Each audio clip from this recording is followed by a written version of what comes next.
പാലക്കാട് സ്വദേശിനിയായ നിമിഷപ്രിയ യമനിൽ നേരിടേണ്ടി വന്ന ദുരന്തപൂർണമായ സാഹചര്യങ്ങളും അതിനെ തുടർന്നുണ്ടായ വധശിക്ഷാവിധിയും കഴിഞ്ഞ കുറേ വർഷങ്ങളായി ഇന്ത്യ ഉറ്റുനോക്കുന്ന ഒന്നാണ്.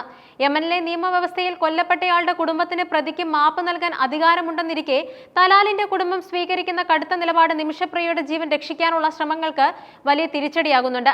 നിമിഷപ്രിയയുടെ വധശിക്ഷ ഒഴിവാക്കാൻ ഇറാൻ ഭരണകൂടം മധ്യസ്ഥതയ്ക്ക് തയ്യാറാണെന്ന വാർത്തകൾ പുറത്തു വന്നതാണ് നിലവിലെ വിവാദങ്ങൾക്ക് ആധാരം.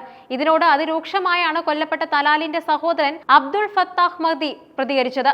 ഫേസ്ബുക്കിലൂടെ അദ്ദേഹം ഉയർത്തിയ ചോദ്യങ്ങൾ രാഷ്ട്രീയമായും വൈകാരികമായും ഏറെ പ്രസക്തമാണ്.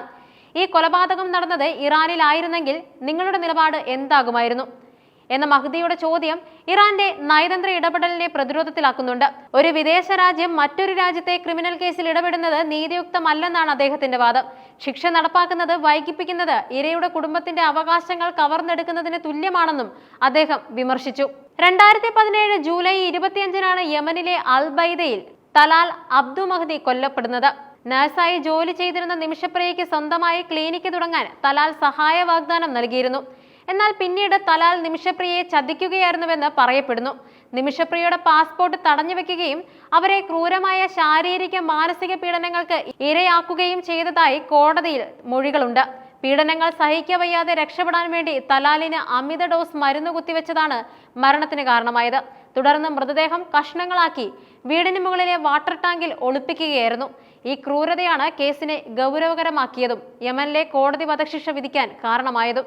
യമനിലെ ശരീഅത്ത് നിയമപ്രകാരം കൊല്ലപ്പെട്ടയാളുടെ കുടുംബം മാപ്പ് നൽകിയാൽ വധശിക്ഷയിൽ നിന്നും പ്രതിക്ക് ഇളവ് ലഭിക്കും. ഇതിനായി ബ്ലഡ് മണി എന്ന പേരിൽ വലിയൊരു തുക ഇരയുടെ കുടുംബത്തിന് നൽകേണ്ടതുണ്ട്. നിമിഷപ്രിയയുടെ മോചനത്തിനായി ഇന്ത്യയിൽ വലിയൊരു ജനകീയ സമിതി രൂപീകരിക്കപ്പെടുകയും കോടിക്കണക്കിന് രൂപ സമാഹരിക്കാൻ ശ്രമങ്ങൾ നടക്കുകയും ചെയ്യുന്നുണ്ട്. എങ്കിലും പണം നൽകിയാൽ പോലും മാപ്പ് നൽകാൻ തയ്യാറല്ലെന്ന ഉറച്ച നിലപാടിലാണ് തലാലിന്റെ കുടുംബം. ഞങ്ങൾക്ക് വേണ്ടത് പണമല്ല, നീതിയാണ് എന്നവർ ആവർത്തിച്ച് വ്യക്തമാക്കുന്നുണ്ട്.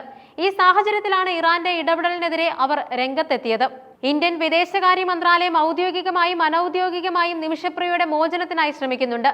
യമനിലെ രാഷ്ട്രീയ സാഹചര്യം വളരെ സങ്കീർണവുമാണ്. ആഭ്യന്തര യുദ്ധം നിലനിൽക്കുന്ന രാജ്യത്ത് നിയമപരമായ നീക്കങ്ങൾ നടത്തുക എന്നത് ഇന്ത്യക്ക് വലിയ വെല്ലുവിളിയാണ്. നിമിഷപ്രിയയുടെ അമ്മ മകളെ കാണാൻ യമനിൽ പോയതും അവിടെയുള്ള ഗോത്ര തലവന്മാരുമായി സംസാരിക്കാൻ ശ്രമിച്ചതും വാർത്തയായിരുന്നു. നിമിഷപ്രിയയുടെ കേസ് കേവലം ഒരു വ്യക്തിയുടെ മോചനമല്ല, മറിച്ച് രണ്ട് രാജ്യങ്ങളിലെ നിയമവ്യവസ്ഥകളും ഗോത്ര നിയമങ്ങളും വിദേശ ബന്ധങ്ങളും ഇഴചേർന്ന് കിടക്കുന്ന ഒരു പ്രശ്നമാണ്. തലാൽ അബ്ദു മഹ്ദിയുടെ കുടുംബത്തിന്റെ ഭാഗത്തു നിന്നും നോക്കുമ്പോൾ അവർക്ക് നഷ്ടമായത് അവരുടെ പ്രിയപ്പെട്ടവനെയാണ്. എന്നാൽ നിമിഷപ്രിയയുടെ ഭാഗത്തു നിന്ന് നോക്കുമ്പോൾ പീഡനങ്ങളിൽ നിന്നുള്ള ആത്മരക്ഷാർത്ഥം ചെയ്ത പ്രവൃത്തിയായി അത് മാറുന്നു. അബ്ദുൾ ഫത്താഹ് മഹ്ദിയുടെ പുതിയ നിലപാടുകൾ നിമിഷപ്രിയയുടെ ജീവൻ രക്ഷിക്കാനുള്ള ശ്രമങ്ങൾക്ക് മേൽ കരിനിഴൽ വീഴ്ത്തുന്നുണ്ട്. എങ്കിലും അന്താരാഷ്ട്ര തലത്തിലുള്ള സമ്മർദ്ദങ്ങളും മാനുഷിക പരിഗണനയും മുൻനിർത്തി എന്തെങ്കിലും അത്ഭുതം സംഭവിക്കുമെന്ന പ്രതീക്ഷയിലാണ് നിമിഷപ്രിയയുടെ കുടുംബവും കേരളവും.